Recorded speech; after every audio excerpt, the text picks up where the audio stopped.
Welcome back, Duelist. Casual Duelist here, and today's deck was a little bit of a challenge. But before I get to today's deck profile, I would love to thank everybody for all the awesome comments.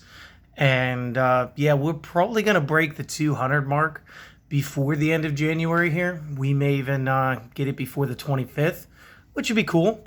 But enough about that. Let's talk about this deck. So I was challenged, could I make a deck and base it around Yugi's Catapult Turtle? Not the new one, not a Gaia deck, but Catapult Turtle control deck. And I was actually asked if I could also do a deck for the Lava Golem itself. One of the biggest, cool, original kaiju-esque monsters of Yu-Gi-Oh! Now, I thought to myself about it, and I said, I could probably do Catapult Turtle. I don't know about Lava Golem. And then I said, why don't I combine them? Because it's all control, right? So, Mr. Drumsticks, you asked for it. I finally have my Catapult Turtles, so let's go into my deck box of doom. Let's get your deck out, and then we'll profile it. So, again, I've left some leeway. I put a couple of expensive cards in here because I had to in order to make the deck itself work. But nonetheless, this is a fairly casual build because it's just never going to gain enough traction in a tournament setting, at least not with the cards in the game today. This might have actually worked way back when, like 04, 05-ish, but not today. So let's get the deck. We're going to use 3 copies of Abyss Soldier. We're going to use 3 copies of Amphibious Bugroth MK3.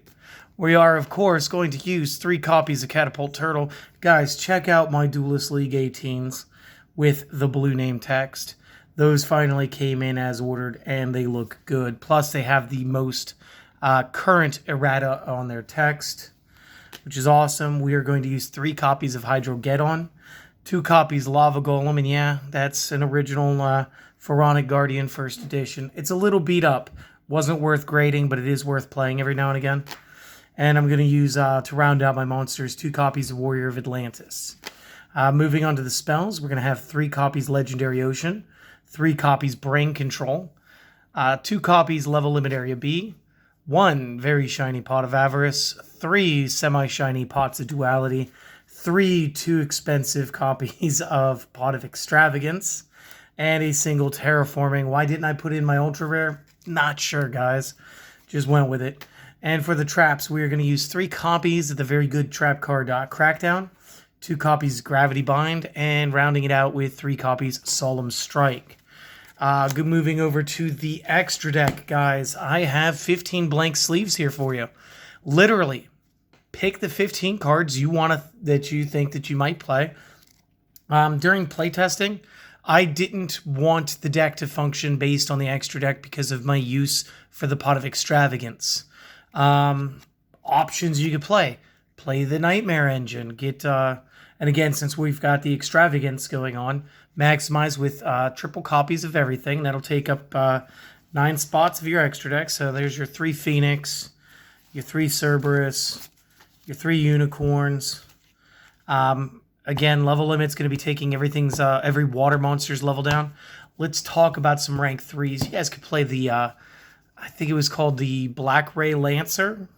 Was a decent 3.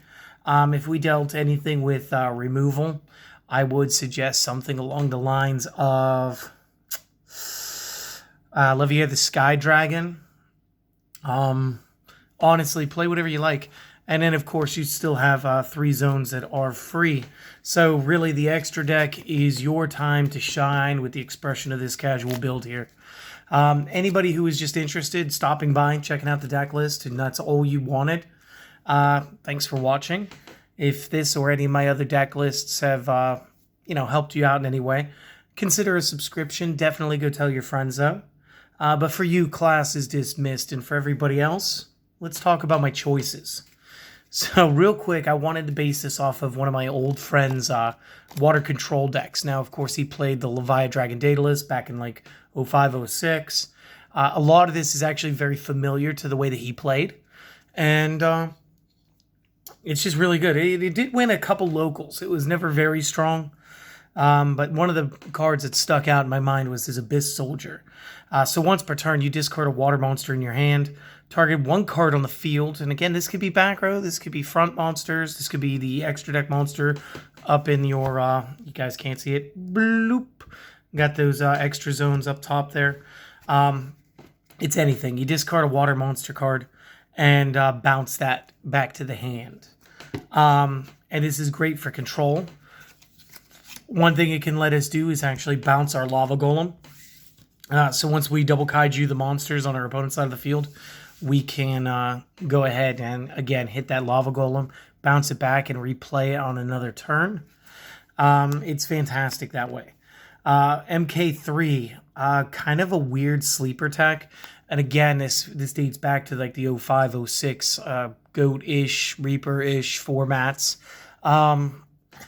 The point here is, as long as Umi is face up on the field, which a Legendary Ocean will always consider its name to be Umi, this card may attack your opponent's life points directly, and since we're using Legendary Ocean and not the traditional Umi, even though this is a machine, we are going to gain the power bonus of the 200 rather than losing stats.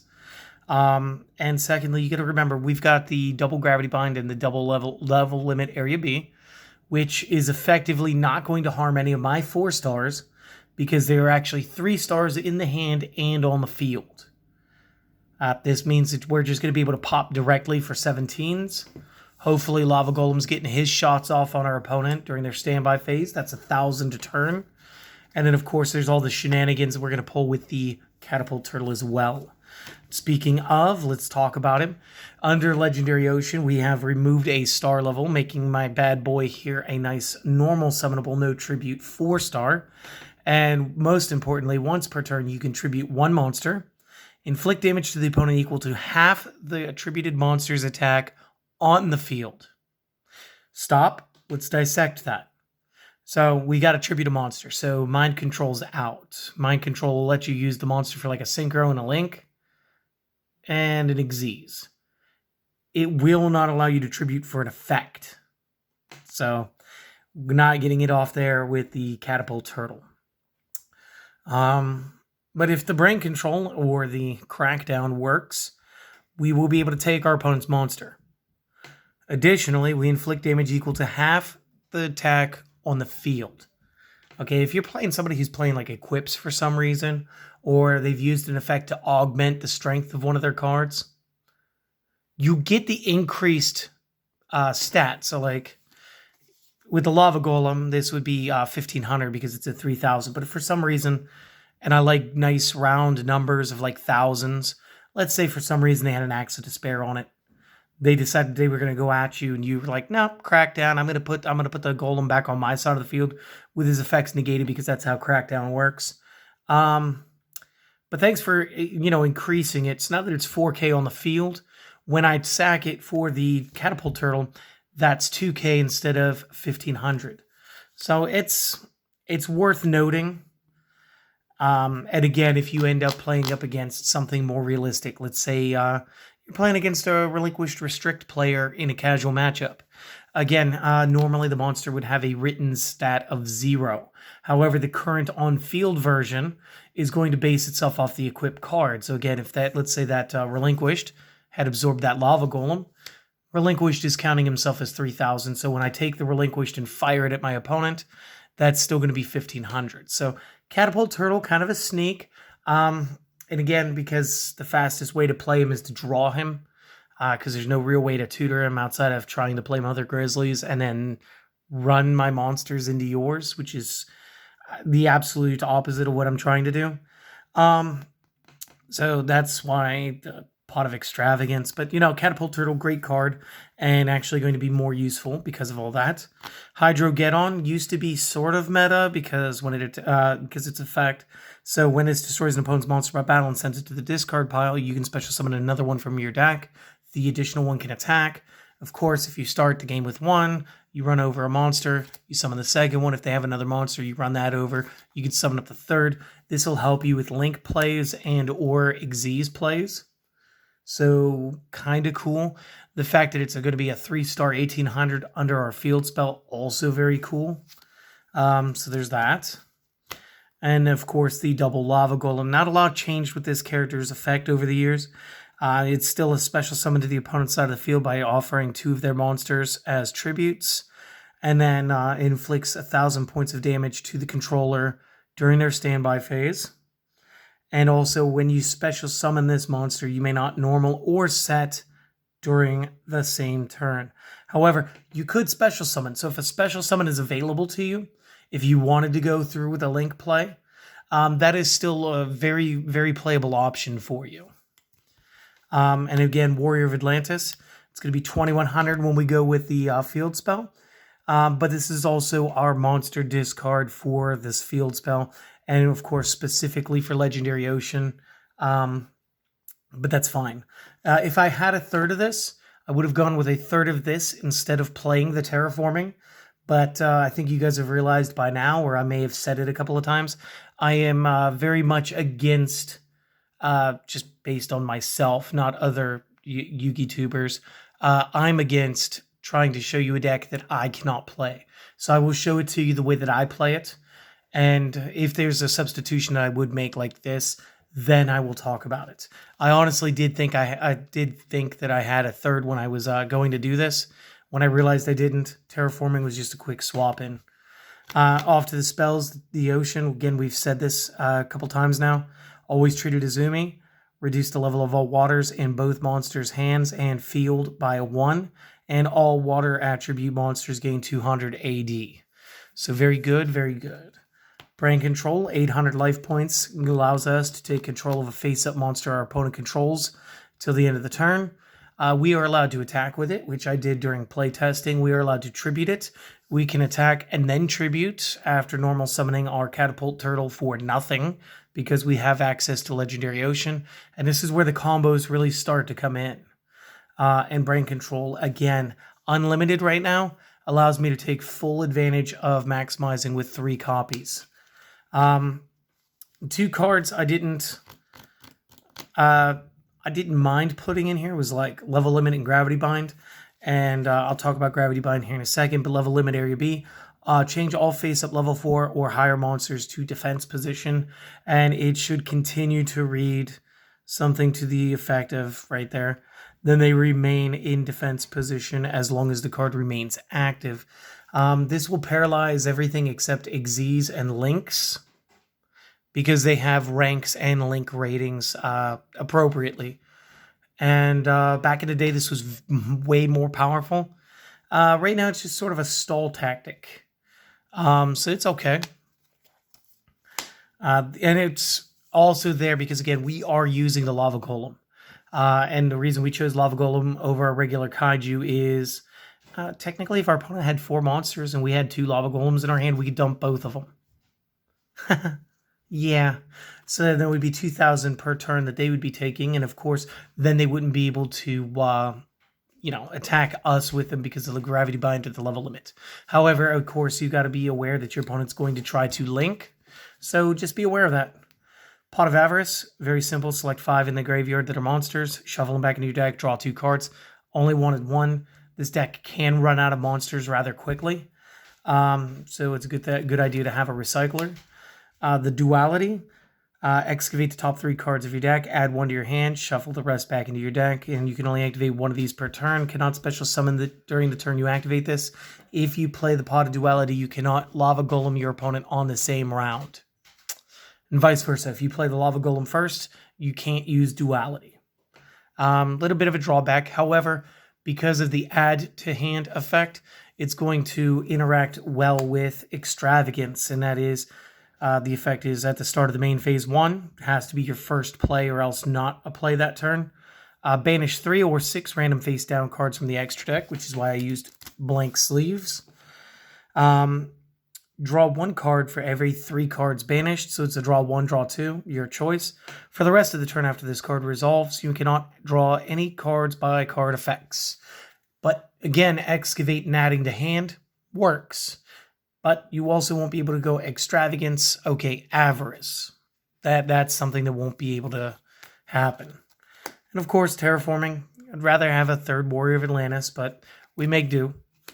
To the traps, we've got Crackdown, and probably one of the most influential cards that came out of the Mega Pack, or the Mega Tin 20. Of course, outside of Dragoon, which I know some of you are going to be like, where's Dragoon? Yeah, I'm looking at you, Forbidden Duelist. It's fine. Activate by targeting a face-up monster the opponent controls. Take control of it. While you control it, it cannot attack or activate effects. When the monster leaves the field, destroy this card. I may have accidentally misplayed this with the Lava Golem. Because that effect isn't exactly one that you choose to activate. It's one that automatically goes. So if anybody actually knows the real ruling there, please correct me in the bottom. I'll be eternally grateful. In the games that I did it in, the 1,000 life points wouldn't have killed me. But it would be good to know. But essentially, we can steal our opponent's big play makes. If our opponent decides to go to Appaloosa or something, we can go ahead, Crackdown. Appaloosa deals with monster effects. We can take that. We could either chain block them with their own card. Well, we can't chain block them with their own card, but we can have it, and then we can fire it at them, which is okay. So yeah, we just take their shiny toy away from them and then throw it at them with the Catapult Turtle. Gravity Bind is the trap version of Level Limit, except we're just nullifying attacks, and this will activate on your Catapult Turtle. So again, you could modify this. You could drop this down to 1 and raise the level limit up 1 if you wanted. That's viable. But again, this was way better back in the day before Xyz and Links, because they will be unaffected. Quick thing, I didn't use Stumbling because, again, Link monsters can't go to defense mode. They don't have one. And, of course, rounding it out, the 3 strikes. Again, when a monster or monsters would be special summoned to the opponent's side of the field or a monster effect activated, pay 1,500 life points, negate, and destroy. So we're going to be able to take care of the hand traps, the monster effects, the summoning.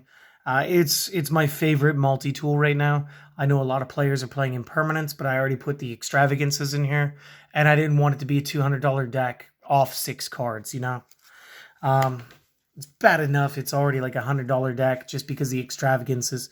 What could you play instead of the Extravagance? I know is going to be a big question. And actually, why don't you guys tell me what you guys would play? There's plenty of options out there. And I really do enjoy hearing what twisted and awesome little techniques you guys are playing out there. So that is the deck. Drumsticks, I hope this is good enough. I'm sorry it couldn't be like professional high-end. But this is a pretty decent. And again, I pulled like a 75% win ratio while playtesting. And it did pretty well against most of what it came up against. I definitely preferred to go second just to get the extra card, although I didn't really have an issue setting up going first. So I'll probably be back in another day or so. I got a lot of mail coming in right now, which means that the cards I ordered for the Master of Oz are all starting to come in. Brilliant.